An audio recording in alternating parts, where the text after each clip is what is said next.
New information tonight on a new bill that would help law enforcement crack down on drivers operating while intoxicated, especially when it comes to restricted controlled substances.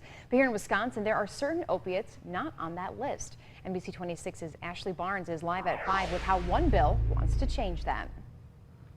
Holly, when a person does heroin, it changes into something completely different once it metabolizes into the bloodstream, and it's that metabolized form that doesn't make the list for restricted controlled substances when it comes to an OWI. But now a local bill could change that, all with the goal to make the streets a bit safer. Heroin in Brown County is a big problem. You can ask Justin Raska. He's a drug recognition expert in the Brown County Sheriff's Office. Heroin is obviously the #1 concern as far as drugs in Brown County.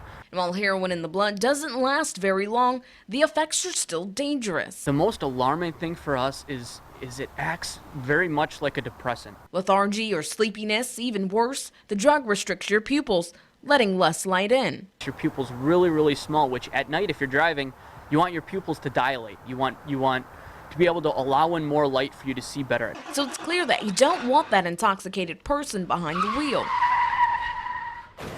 A new bill wants to add that heroin metabolite to the definition of a restricted controlled substance, so a person can be tested to find out if they're operating under that influence, adding up to a harsher sentence. Representative Andre Jacques helped to introduce the bill with a positive goal in mind. We want to have more effective prosecutions for drugged or drunken driving so that we can ultimately get people help. People aren't able to operate safely and avoid obstructions. Helping to keep the streets safe from the #1 drug problem in Brown County. And because the metabolized form of heroin does resemble prescription drugs, police would have to work with doctors to make sure they know exactly what's in the bloodstream if this bill does become law. Keeping you connected, Ashley Barnes, NBC 26.